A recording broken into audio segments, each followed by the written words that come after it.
Good morning, sir. My name is Aman and my roll number is 2021 PGCACA 034 and my team members are Shreyansh and Surinder. Good morning, sir. My name is Shreyansh Shukla. My roll number is 2021 PGCSEA 035. Hello sir, good morning sir. Myself Surel. My roll number is 2021 PGCSEA 029. Sir, our project title is Plot Distribution in Kanpur area. तो sir जो हमारा project है वो plot की distribution पर depend है।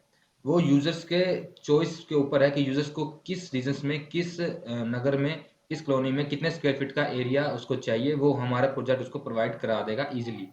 तो यह हमारा प्रोजेक्ट आपको एक बेसिक अंडरस्टैंडिंग दे देगा कि किस यूजर्स को कैसा प्लॉट किस एरिया में चाहिए। तो सिंपली फर्स्ट ऑफ ऑल मैं आपको हमारे प्रोजेक्ट का कोड दिखाना चाहूँगा और उसका आउटपुट दिखाना चाहूँगा, जिससे आप सिंपली अंडरस्टैंड कर जाए कि हमारा प्रोजेक्ट वर्क कैसे कर रहा है। तो मैं आपको हमारे कोड पे और आउटपुट पर लेकर चलता हूँ। तो पहले मैं अपनी स्क्रीन को शेयर कर लेता हूँ ताकि श्रेयांश और सुरेंद्र को भी इजीली विजिबल हो जाए जो कि मैं दिखाने वाला हूँ आपको। तो सर ये है हमारे प्रोजेक्ट का कोड जो कि 285 लाइंस का है, जैसा कि आप देख सकते हैं। तो सर इस कोड को समझाने से पहले मैं आपको इस कोड का आउटपुट दिखाना चाहूँगा ताकि आपको इजीली अंडरस्टैंडेबल हो जाए कि ये कोड कैसे वर्क कर रहा है। तो सिंपली मैं आपको इस कोड को पहले रन करके दिखाऊंगा। तो सर ये देखिए, ये हमारा कोड रन हो चुका है और आउटपुट स्क्रीन पर थोड़ी देर में आ जाएगा। तो देखिए सर हमारा आउटपुट आ चुका है स्क्रीन पे। तो सिंपली फर्स्ट लाइन क्या है, welcome in Kanpur plot distribution system. ठीक है, तो हमने मेन्यू तैयार किया है। उस मेन्यू में 0 पर एग्जिट है, 1 पर ईस्ट रीजन, 2 पे वेस्ट रीजन और 3 पे नॉर्थ रीजन और 4th पे साउथ रीजन। और हर एक रीजन में अलग अलग नगर्स एंड कॉलोनीज हमने डिवाइड कर रखी हैं। जैसे कि ईस्ट रीजन में है विष्णुपुरी, किडवाई नगर, स्वरूप नगर, गोविंद नगर। वेस्ट रीजन में है विजयनगर, नगुस्ता and Arya Nagar. Simply north region में हो गया Mall Road, civil line and south region में होगा Pratibha road and Gumti number 5 and Barara colony. तो सर ये हमारे रीजन्स हैं जो कि हमने एक शहर को 4 रीजन में डिवाइड कर दिया है। तो हर रीजन्स में अलग अलग नगर हैं और उस नगर के अंदर अलग अलग प्लॉट्स हैं अलग अलग क्वांटिटी के हिसाब से। तो सिंपली सर अगर मैं आपको कस्टमर के बेस पे बताना चाहूँ तो कस्टमर यहाँ पे सिलेक्ट करेगा कौन सा रीजन में वो प्लॉट को बाय करना चाहता है। तो सिंपली यहाँ पर मैं सिलेक्ट करना चाहूँगा टू वेस्ट रीजन को। तो जैसे ही मैंने वेस्ट रीजन को सिलेक्ट किया तो वेस्ट रीजन में हमारे पास थे 3 नगर थे, विजयनगर सा, नवबस्ता नगर और आर्य नगर। इन तीनों की डिटेल और इन तीनों नगर्स में कितने क्वांटिटी में प्लॉट्स अवेलेबल हैं वो लिस्ट हमारे पास शो हो चुकी है। तो पहले मैं आपको दिखाता हूँ। जैसे विजयनगर था, विजयनगर में हमारे पास 900 स्क्वायर फीट का एक एरिया है जो कि 6 क्वांटिटी में अवेलेबल है। इसका प्राइस है 30 लाख। और ऐसे ही नागुस्ता में है हमारा, और सिंपली ऐसे आर्यनगर में है। तो सिंपली सर रीजंस इनपुट करने के बाद यूजर अब सीरियल नंबर को इनपुट करेगा कि कौन से नगर में उसको, जैसे मान के चलो उसको विजयनगर में 900 स्क्वायर फीट के प्लॉट की डिटेल्स चाहिए। तो सिंपली वो सीरियल नंबर डालेगा। जैसे 1 डाला, सीरियल नंबर 1 पे क्या है, विजयनगर में 900 स्क्वायर फीट की इसकी डिटेल्स उसको चाहिए। तो सिंपली मैंने वैसे 1 डाला। 1 डालने के बाद जो प्लॉट था 900 स्क्वायर फीट का विजयनगर में, उसकी ऑल डिटेल्स हमारे पास आ जाएगी। ऑल डिटेल्स जैसे आ जाएगी, प्लॉट एरिया स्क्वायर फीट में कितना है 900 square feet, plot area square metre में आ जाएगा, प्लॉट का डायमेंशन आ जाएगा 45 एंड प्राइस आ जाएगा पर फीट एंड टोटल प्राइस उसका आ जाएगा एंड प्रॉपर्टी का कोड आ जाएगा, किस लोकेशन पर अवेलेबल है, फेसिंग क्या है उस प्लॉट की एंड ओनर का कॉन्टैक्ट नंबर उस प्लॉट की। तो यहाँ पे सभी डिटेल्स आ जाएंगी। अगर यूजर्स इस डिटेल से सेटिस्फाई हो जाता है तो सिंपली वो इस प्लॉट पर अपना रजिस्टर कर सकता है। अगर रजिस्टर करने के लिए यूजर्स को सिंपली 1 टाइप करना होगा। अगर रजिस्टर करना चाहता है तो 1, अदरवाइज 0। तो सिंपली जैसे मैंने 1 टाइप किया, मैं रजिस्टर करना चाहता हूँ, तो सिंपली एक मैसेज हमने पॉपअप कराया विंडो पे कि congratulation your booking have been confirmed, we will contact you soon, thank you. तो सर आप देख सकते हैं कि ये वाला जो प्लॉट है हमारा 900 स्क्वायर फुट का विजयनगर में, जिसकी क्वांटिटी 6 थी, ये एक प्लॉट कंफर्म्ड हो चुका है किसी यूजर्स के नाम। तो अब इसकी क्वांटिटी 5 रह जाएगी। तो सर प्लॉट के रजिस्टर होने के बाद हमारा वापस से मेन मेन्यू ओपन हो जा रहा है, सिंपली वही मेन मेन्यू जो कि शुरू में मैंने आपको दिखाया था। तो सर क्वांटिटी कम कैसे हो रही है, इस चीज़ को मैं कंफर्म कराने के लिए आपको मैं सिंपली रीजन 2 पे दोबारा लेकर जाना चाहूँगा। और रीजन 2 में मैं आपको दिखाना चाहूँगा कि जो 900 स्क्वायर फीट का जो विजयनगर का एरिया था वो हमने पहले बुक किया था, जिसकी क्वांटिटी 6 थी पहले, लेकिन अब वो 5 हो चुकी है क्योंकि हमने एक प्लॉट को हमने बुक कर लिया है इजीली। तो सिंपली एक प्लॉट मैं आपको और बुक करके दिखाना चाहूँगा और कुछ एरर मैसेज शो कराना चाहूँगा कि जैसे कि यूजर्स गलत इन्फॉर्मेशन एंटर कर देता है तो हमारा जो प्रोजेक्ट है कैसे उस पर वर्क कर रहा है। तो अगर सीरियल नंबर 3 तक गिवन है, हमारा जो यूजर्स है वो serial number let's say 4 type करता है, तो हमारे पास जो पॉपअप विंडो पे मैसेज होगा वो होगा sorry you have selected wrong option. ये पॉपअप मैसेज होने के बाद सिंपली हमारे फिर मेन्यू ओपन हो जाएगा। तो सिंपली अब यहाँ से हमारे पास रीजन है 4, अब मैंने 5 प्रेस किया तो सिंपली यहाँ आ जाएगा wrong selection please again check the list. तो ये हमारा जो अगर यूजर्स गलत इन्फॉर्मेशन एंटर कर रहा है हमारे प्रोजेक्ट के अंदर, तो हमारा हमने इसको भी हैंडल किया है कि हम उसको कैसे एरर मैसेज को पॉपअप कराएं। तो सर ये है हमारा प्रोजेक्ट जो कि इजीली वर्क कर रहा है। आई होप आपको समझ में आ गया होगा आउटपुट से कि हमारा प्रोजेक्ट कैसे वर्क कर रहा है। तो सर अब कोडिंग का पार्ट आता है और जो कोडिंग का पार्ट है वो आपको श्रेयांश समझाएगा। अब मैं कंट्रोल देना चाहूंगा श्रेयांश के हाथ में। तो श्रेयांश तुम्हारी टर्न है। Thank you Aman. सर अभी अब अमन ने आपको बताया कि हम लोग का प्रोग्राम रन कैसे हो रहा है। अब मैं आपको उसका कोड दिखाना चाहता हूँ।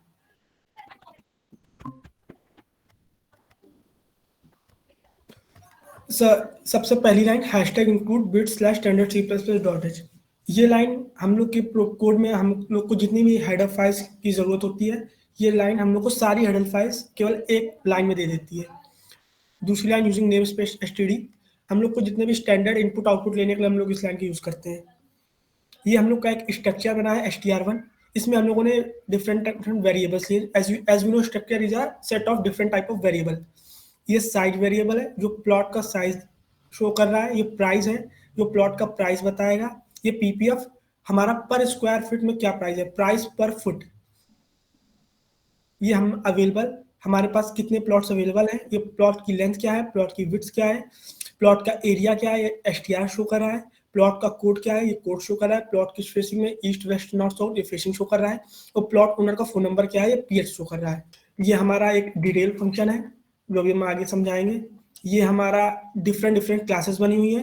क्लास रीजन 1, ये क्लास रीजन 2 जिसने रीजन 1 को इनहेरिट किया, ये क्लास रीजन 3 जिसने रीजन 2 को इनहेरिट किया, ये क्लास रीजन 4 जिसने रीजन 3 को इनहेरिट किया है। ये हमारा एक सेलेक्ट फंक्शन है और ये हमारा है मेन फंक्शन। हम लोग की स्टार्टिंग सब प्रोग्राम स्टार्ट होते ही हमारा सबसे पहले कमांड जाएगा मेन के पास। मेन सबसे पहले लिखेगा welcome in Kanpur plot distribution system. सबसे पहले मेन ये स्क्रीन पे एक मैसेज प्रिंट करेगा।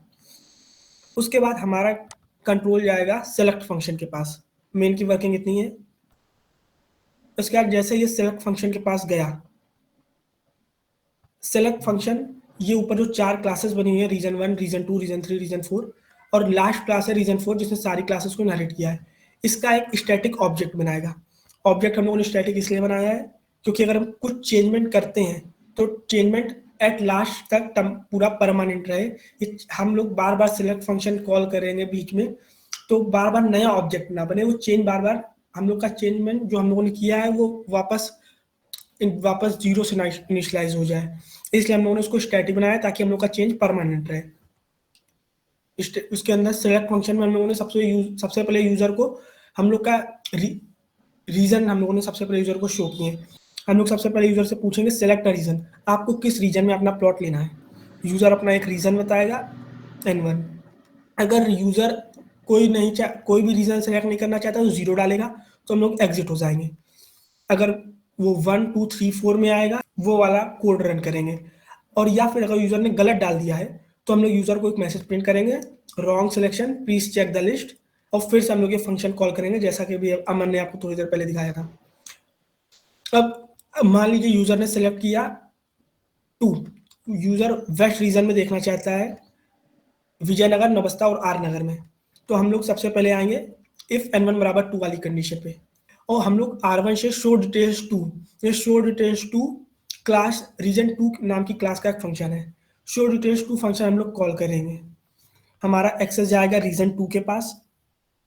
रीजन 2 में हम लोगों ने सबसे पहले एरे ऑफ स्ट्रक्चर बनाया है। जो हम लोगों ने ऊपर एक स्ट्रक्चर डिफाइन किया था, लोगों ने इसका एरे बनाया है और इसके जैसे ये क्लास का कंस्ट्रक्टर बनेगा हम लोगों ने इसके कंस्ट्रक्टर में इसके अंदर की डिटेल्स इनिशियलाइज करी हैं।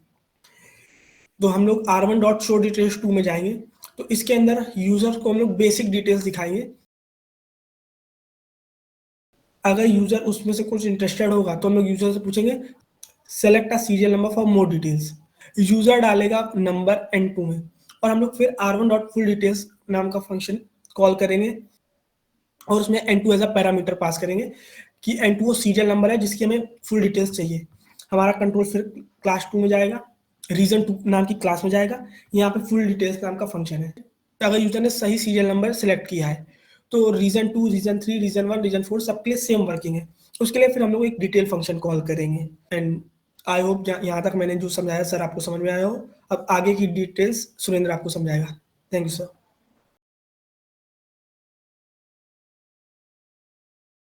My screen is visible. Yes yes जैसा कि श्रेयांश ने बताया कि डिटेल फंक्शन हमारा कॉल होगा। हमारा जो डिटेल फंक्शन उसका वॉइड हमने टाइप जो वॉइड रखा है कि हमको इस फंक्शन से कुछ भी वैल्यू रिटर्न नहीं करानी, और जिसमें हम पैरामीटर के तौर पर हम एक स्ट्रक्चर की वैल्यू पास करेंगे, और जो इंटीजर x जो हमने दिया है जो एक सीरियल नंबर आएगा, जो प्लॉट का सीरियल नंबर है वो हमारा इसमें पास होगा। तो पहला मैसेज डिस्प्ले पे होगा कि plot area in square metre.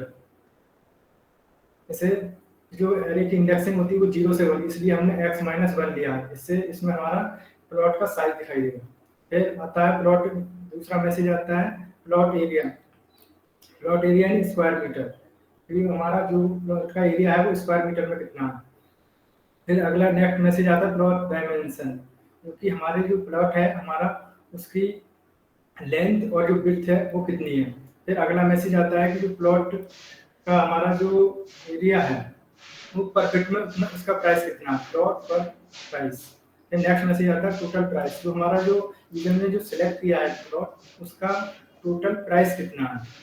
Next message आता है कि जो यूजर ने प्लॉट सेलेक्ट किया है उसका जो कोड है जो कि हमने डिफाइन कर रखा है उसका कोड क्या है। फिर नेक्स्ट मैसेज आएगा लोकेशन, उसकी जो लोकेशन है किस डायरेक्शन में, नाम क्या है उसका। एंड फेसिंग, जैसे कि जो यूजर ने प्लॉट सेलेक्ट किया है वो नॉर्थ डायरेक्शन में है या साउथ डायरेक्शन में या फिर ईस्ट डायरेक्शन में। फिर नेक्स्ट मैसेज आता है कि ओनर ऑफ कॉन्टैक्ट नंबर, कि जो हमने प्लॉट की कॉन्टैक्ट नंबर हमने प्री डिफाइन कर रखे हैं उसमें जो ओनर का कॉन्टैक्ट नंबर दिखाई देगा। फिर नेक्स्ट मैसेज आता है, नेक्स्ट कंडीशन आती है, हमने कंडीशन सेट कर रखी है कि AR(x-1) available is greater than 0। Simply एक मैसेज का टाइप होगा, एक वेरिएबल दिया है कि सिंपली एक मैसेज होगा enter 1 to register your for that plot. यदि यूजर इसको रजिस्टर करना चाहता है तो उसे 1 प्रेस करना पड़ेगा।